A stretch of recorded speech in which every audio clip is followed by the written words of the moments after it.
Who is the worst filmmaker ever, Edward D. Wood Jr. or Tommy Wiseau? Let's compare their careers. Who is the worst director of all time?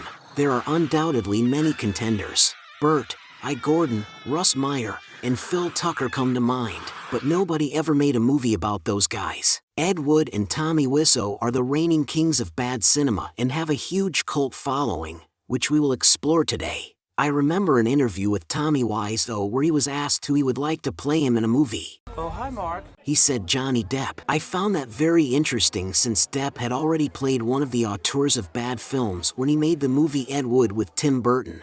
I did not hit her. It's not true. It's bullshit. I did not hit her. I did not. Oh, hi, Mark. One thing sure. Inspector Clay's dead. Murdered. And somebody's responsible. Both charged head-on into the world of movie-making with no actual production knowledge. The significant difference is that Ed Wood had no financial capability to produce his films, while Wiseau was independently wealthy. So, it's fantastic that Wood could cobble together enough funding to make so many bad movies. Wood's directorial filmography includes Glenn or Glenda, Jailbait, Bride of the Monster, Plan 9 from Outer Space, Night of the Ghouls, The Sinister Urge, Orgy of the Dead. This list does not include his many television productions or his pornographic titles. Tommy Wiseau, on the other hand, has only 3 titles as a director. His most infamous is The Room. The others are the documentary Homeless in America and Big Shark. Water, look at that.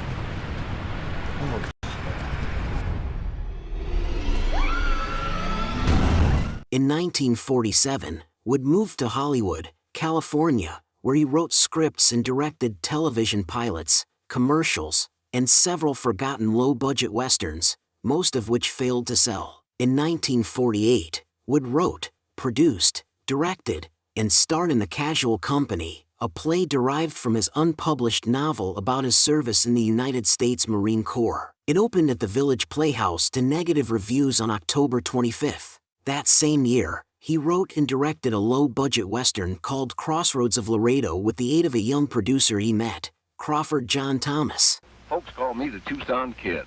The insurance investigator? That's about the size of it.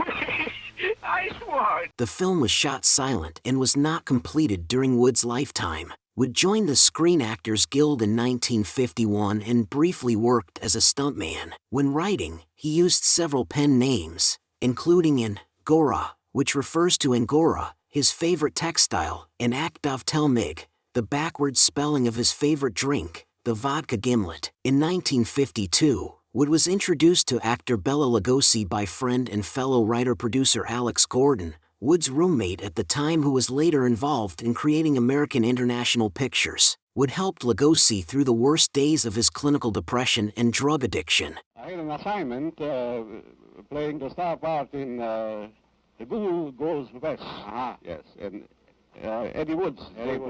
Lugosi had become dependent on morphine as a way of controlling his debilitating sciatica over the years and was in a poor mental state caused by his recent divorce. In 1953, Wood wrote and directed the semi-documentary film Glenn or Glenda, titled initially I Changed My Sex, with producer George Weiss. The film starred Wood, under the alias Daniel Davis, as a transvestite, his girlfriend Dolores Fuller, Timothy Farrell, Lyle Talbot, Conrad Brooks, and Bela Lugosi as the narrator scientist. Fuller was shocked when she learned soon afterward that Wood was a cross-dresser. Wood co-produced and directed a crime film, Jailbait, 1954, originally titled The Hidden Face, along with his co-writer roommate Alex Gordon. Those shots will bring the cops down here.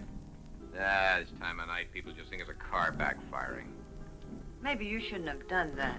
Which starred Herbert Rawlinson as the plastic surgeon, Lyle Talbot, Dolores Fuller, Timothy Farrell, Theodora Thurman, and Steve Reeves. In one of his first acting jobs, Bela Lugosi was supposed to play the lead role of the plastic surgeon but was busy with another project when filming started and had to bow out. His replacement, Herbert Rawlinson, died the day after he filmed his scenes. Distributor Ron Ormond changed the title from The Hidden Face to Jailbait just before releasing it. Wood produced and directed the horror film Bride of the Monster in 1955, titled Bride of the Atom or The Monster of the Marshes, based on an original story idea by Alex Gordon, which he had initially called The Atomic Monster. It starred Bela Lugosi as the mad scientist, Swedish wrestler Tor Johnson as mute manservant Lobo, Paul Marco, Billy Benedict, Whitey of the Bowery Boys, Harvey B. Dunn, and Loretta King. Soon after the film was completed, Bela Lugosi committed himself to the Norwalk State Hospital for 3 months to be treated for drug addiction. In late 1956, Wood co-produced, wrote, and directed his science fiction opus Plan 9 from Outer Space. His screenplay was initially titled Grave Robbers from Outer Space, which featured Bela Lugosi in a small role. Although Lugosi died in August 1956 before production began, Wood used footage he had shot of Lugosi in 1955 to 1956. The film also starred Tor Johnson, Vampira, whose real name was Mila Nurmi, Tom Mason, who doubled for Lugosi in some scenes, and the amazing Criswell as the film's narrator. It became Wood's best-known film and found a cult following in 1980 when Michael Medved declared this film the worst film ever made in his book The Golden Turkey Awards. In 1957, Wood wrote and directed a pilot for a suspense horror TV series, Portraits in Terror, which ultimately failed to sell. The pilot, Final Curtain, sees an old and world-weary actor wandering in an empty theater, imagining ghosts and a living mannequin haunting the backstage area until he realizes that he is dead. The episode has no dialogue, and Dudley Manlove narrates Duke Moore's thoughts as the actor. Now I tell you a tale of the threshold people, so astounding that some of you may faint. Where do I report a stolen car? Starring Ken Duncan, Tor Johnson, reprising his role as Lobo from Bride of the Monster, Criswell, Duke Moore, and Valda Hansen. The film premiered at the Vista Theater in Hollywood on a double bill with the Lana Turner movie Imitation of Life on March 17, 1959, and promptly vanished from circulation. When I say, let's see those legs, honey, I mean just that. Let's see those legs from your toes right up to your hat. Wood wrote and directed the exploitation film The Sinister Urge, 1960, starring Ken Duncan, Duke Moore, Dino Fontini, Harvey B. Dunn, and Carl Anthony. Filmed in just 5 days, this is the last mainstream film Wood directed.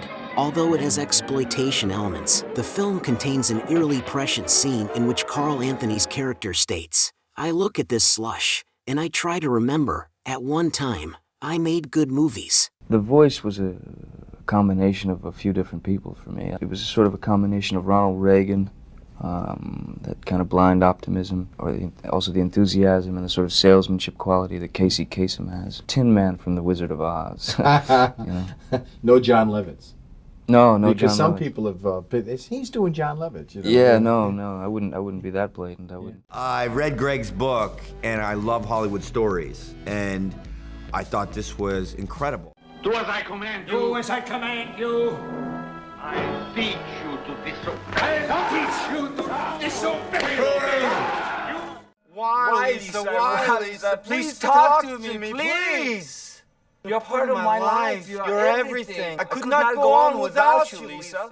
Now, let's look at Tommy Wiseau. Thomas Pierre Wiseau was born on October 3, 1955, about the time Wood began his feature film debut. Wiseau stated that he was influenced by the films The Guns of Navarone and Citizen Kane, specifically by the actors James Dean and Marlon Brando. According to Greg Sestero, Wiseau's obsession with James Dean was so intense that he often visited a Los Angeles restaurant owned by a former acquaintance of Dean, and that several lines of dialogue in the room, including the infamous cry "You are tearing me apart, Lisa," were based on lines from Rebel Without a Cause. You're tearing me apart. You're lying. I never hit you.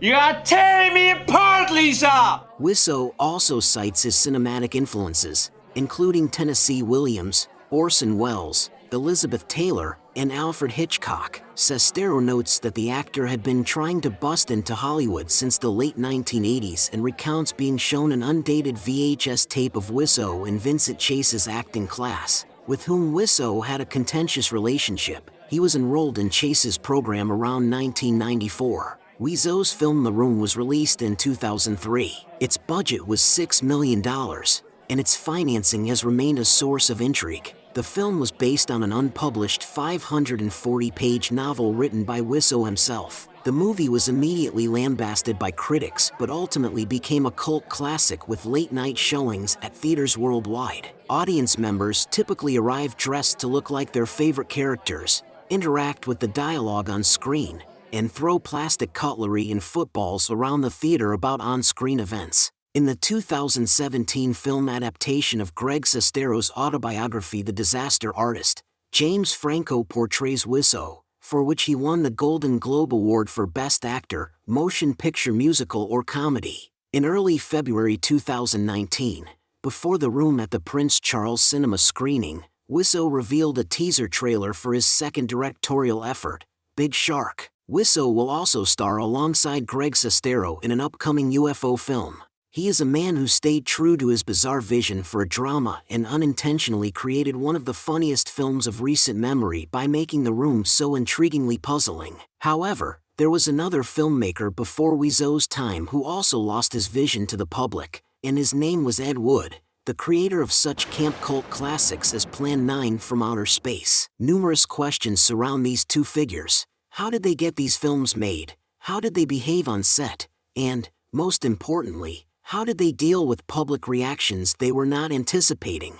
The main point that links Wiseau and Wood is that neither was a competent filmmaker. The Room has become a beloved treasure due to the terrible acting and poor dialogue. Wood's films, such as Plan 9 from Outer Space, have a similar charm in that they make no sense and inadvertently become very comedic. However, what makes both of these figures so endearing, or at least interesting, is the passion they both had or have for filmmaking. Neither of them wanted to strive away from their vision whatsoever. Both Wood and Wiseau thought they were creating great pieces of work and never considered the prospect of being labeled as so bad they're good filmmakers. This is really why films like The Room and Plan 9 from Outer Space became so popular. While critics and audiences heavily hate other terrible films, they are incompetent, but the passion behind them is evident in every single frame. That's not to say that Wiseau and Wood are identical characters. Indeed, if we judge them both just from how they are portrayed in Ed Wood,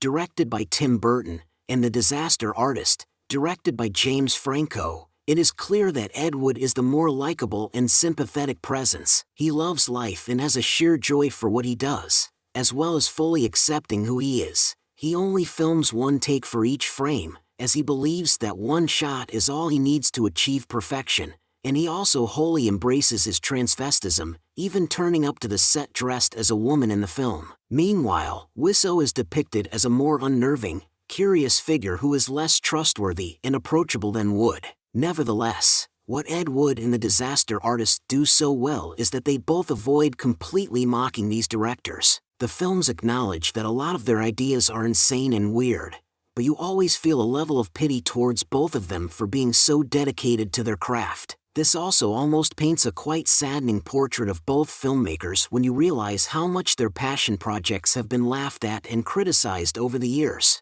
Since Wood and Wiseau did not consider how the public would react to their work, they were very reluctant to take the advice of the people they were working with on board. At one point in Ed Wood, the titular character is having conflicts with others over his film's title, casting choices, and directing style. Shortly afterward, he meets his idol, Orson Welles. As far as I am aware, this did not occur in real life, who inspires him to chase his dreams, even though Welles possesses all of the filmmaking talents that Wood does not. Despite Wood's lack of ability, he refuses to let those around him alter his project, and the fact that he is also so open about his transvestism during this unaccepting period just shows how little he cares about their opinions of him. Wiseau has a similar approach to filmmaking, although it is noticeable that he is a lot more mean-spirited towards his cast and crew. He struggles to remember lines, and the lines of dialogue he can remember are delivered very unconvincingly. During one scene in The Disaster Artist, the script supervisor, Sandy Schler,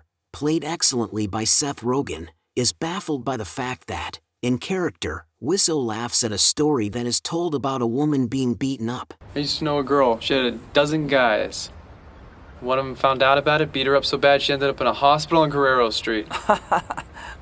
What a story, Mark. He asks Wiseau to react to this story with more shock and horror, but he typically ignores his demands, and Schler accepts defeat. What also separates these two characters is how they treat their cast and crew. If we judge Ed Wood just from Tim Burton's portrayal of him alone, he is very respectful towards the people he works with, although he does get irritated when they try to sabotage his vision. His relationship with Bela Lugosi is fascinating and gives Wood that extra level of human decency. On the other hand, Wiseau can behave in a downright sociopathic manner sometimes. At one point in The Disaster Artist, he refuses to provide his cast and crew with a drink of water, causing one of the actresses to faint from dehydration. The directors did everything they could to avoid obstacles, and both succeeded in finishing and releasing their projects. Unfortunately, audiences did not seem to react in the way that either of them expected. Ed Wood did not seem to mind how audiences reacted to his work.